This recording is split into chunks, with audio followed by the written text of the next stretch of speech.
పార్టీలు ఒక జట్టుగా ఉన్నాయి. అసెంబ్లీలో ప్రాతినిధ్యం నలుగురికే వచ్చింది.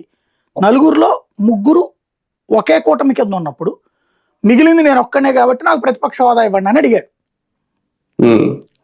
లేదయ్యా ప్రతిపక్ష హోదా 10% అన్నటువంటి సంప్రదాయమే మేము అంగీకరిస్తున్నాం, నేను స్పీకర్ని, అలాగే శాసనసభలో మెజార్టీ సభ్యులు కూడా అదే అభిప్రాయంతో ఉన్నారు, ప్రభుత్వం కూడా అదే అభిప్రాయంతో ఉంది, కాబట్టి నేను నీకు ప్రతిపక్ష హోదా ఇవ్వను అనేది బయట నోటి మాటగా కాకుండా లిఖితపూర్వకంగా జగన్కి పంపించేశాడు అనుకోండి. జగన్ దాన్ని హైకోర్టులో ఛాలెంజ్ చేస్తాడు, హైకోర్టు డిస్మిస్ చేస్తే సుప్రీంకోర్టులో ఛాలెంజ్ చేస్తాడు. దెన్ దేశవ్యాప్తంగా ఉన్న అన్ని అసెంబ్లీలకి ఒక ప్రిసీడియం నడుస్తుంది ఏంటనేది. ఎందుకంటే కొంతమందికి ఇచ్చారు. ఇప్పుడు ఆమ్ ఆద్మీ పార్టీ బీజేపీ వాళ్ళకి ప్రతిపక్ష హోదా ఇచ్చింది, ముగ్గురే గెలిచినప్పుడు ఢిల్లీలో.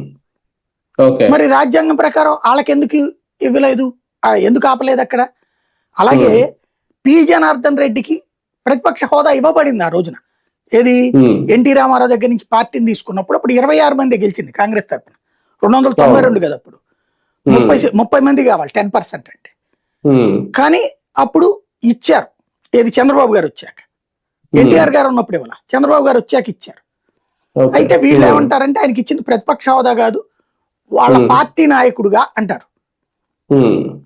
వాళ్ళ పార్టీ నాయకుడుగా మనం ఇచ్చేది ఏంటి అక్కడ? వాళ్ళ పార్టీ